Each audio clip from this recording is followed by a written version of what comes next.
Hello, boys and girls, fathers and mothers, grandpas and grandmas, and all of you great YouTube viewers.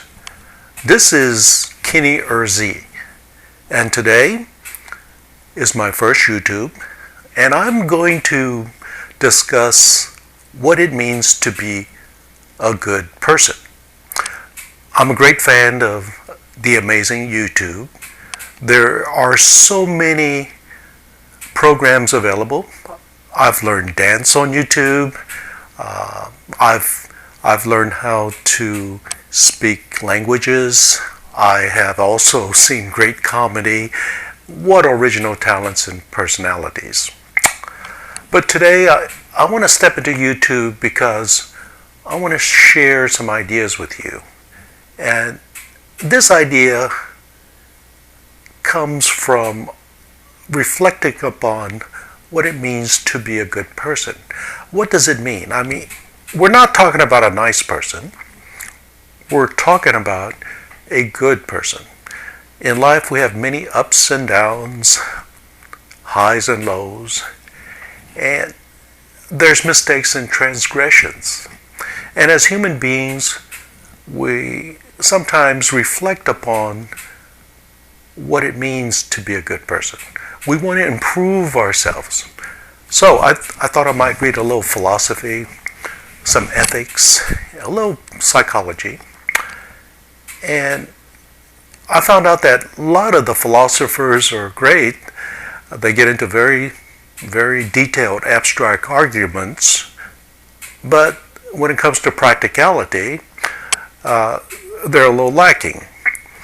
So I thought it might be important if I tried to come up with something that we could all use for everyday living.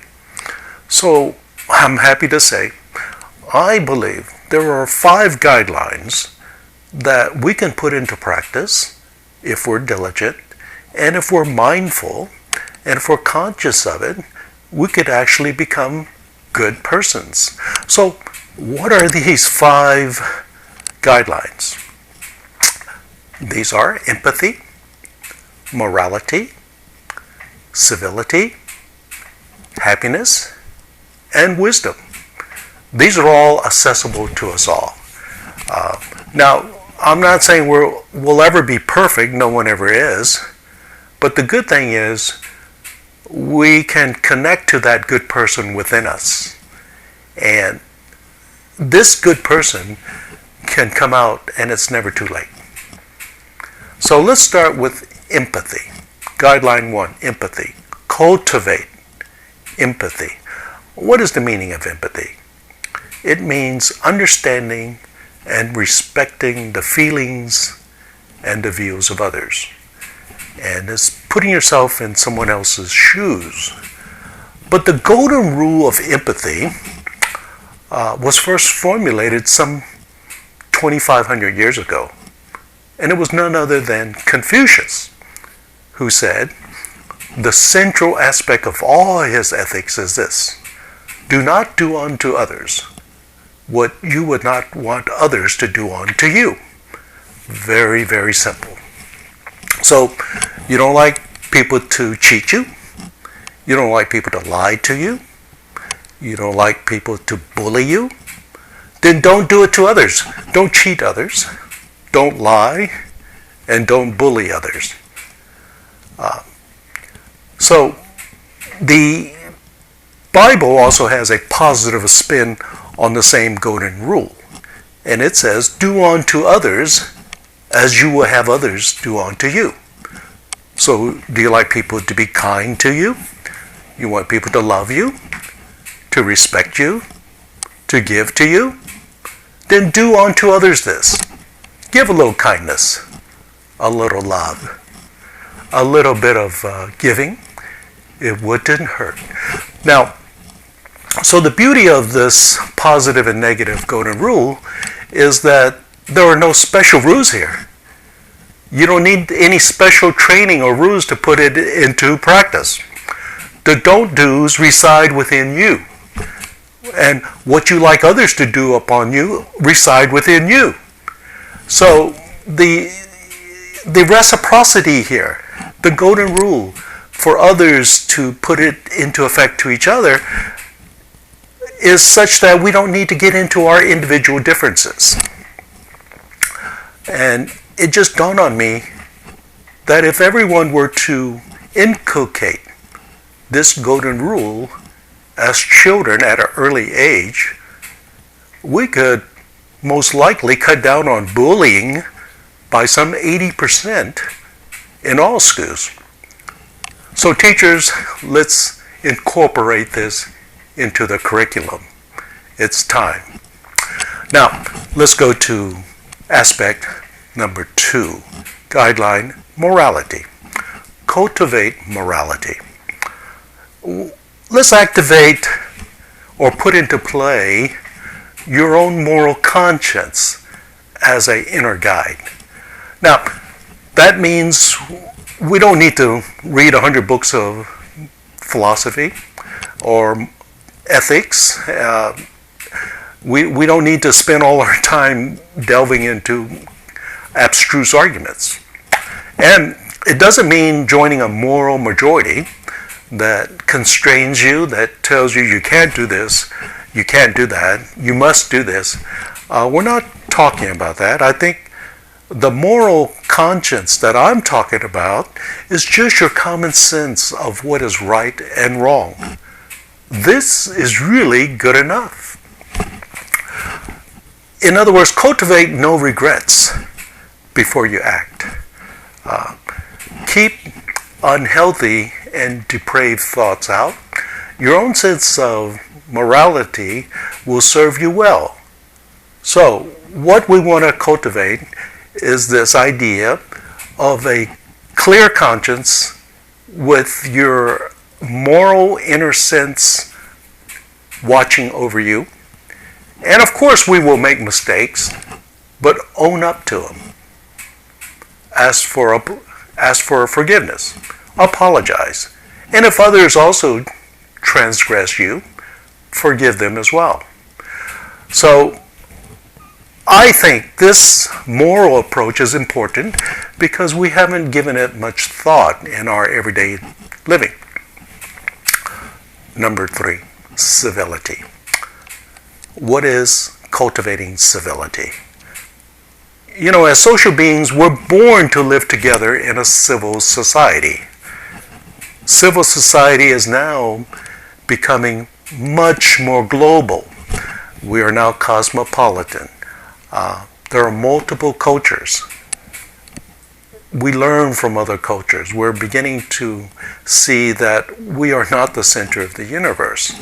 And so what happens is arrogance will give way to toleration.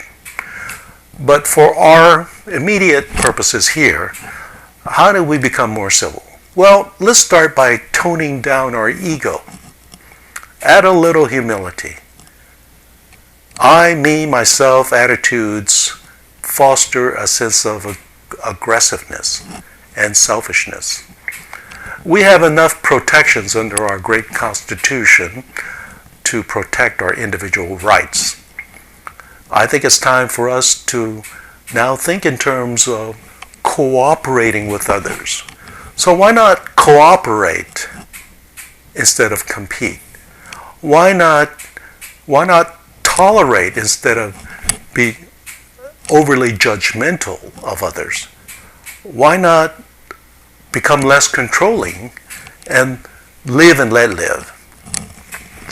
And we should cultivate a little propriety in our social relations and in our dialogue with one another. Profanity, rant, rage, and threats.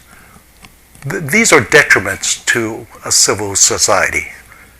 Reason, persuasion, and understanding are the way to proceed to resolve issues. I believe as a social being, we can become a much more cooperative society and much happier. And that brings me to our number 4 aspect of the guideline, which is happiness. Cultivate happiness.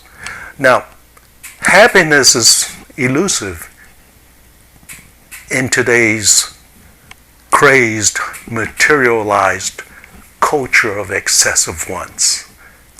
Now, I know there's other reasons why a lot of people aren't happy, but I think one major overriding problem is this status envy.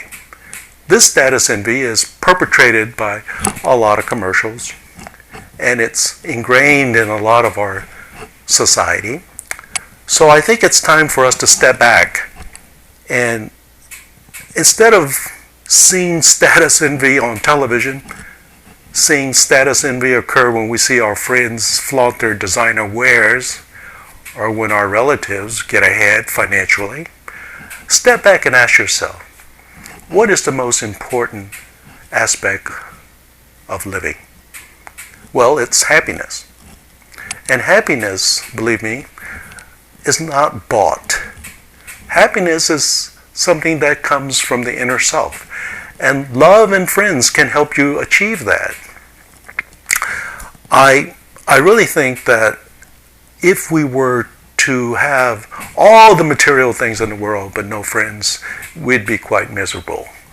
So remember James Stewart in It's a Wonderful Life.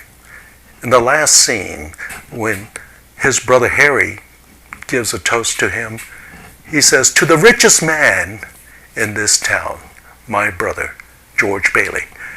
Well, at the brink of financial disaster, all the friends in the community came together and provided George with the friendship that he needed and the funds to survive this disaster.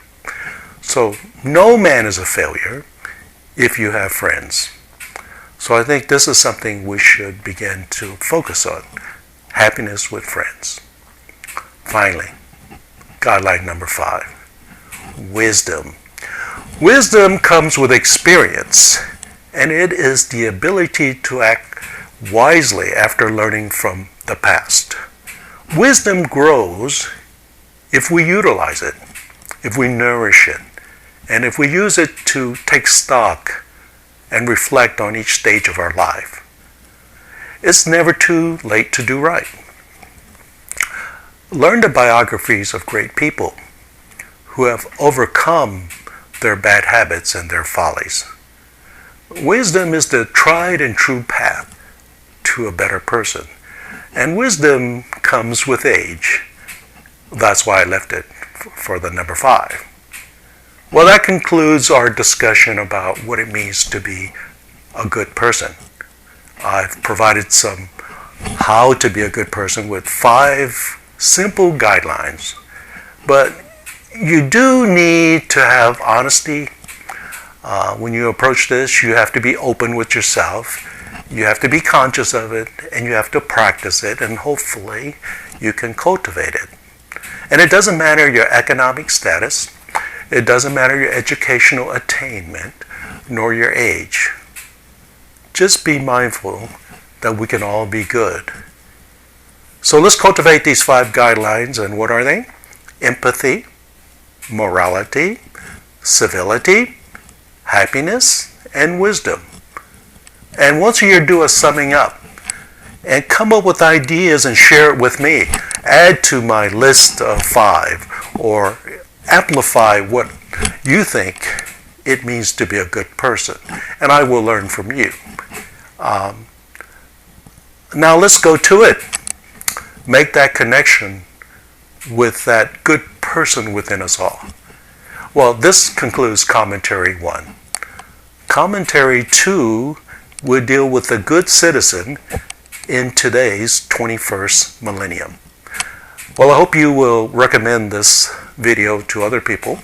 I look forward to positive feedback, and if criticisms are warranted, I will learn from all. So thank you so much, and have a good day.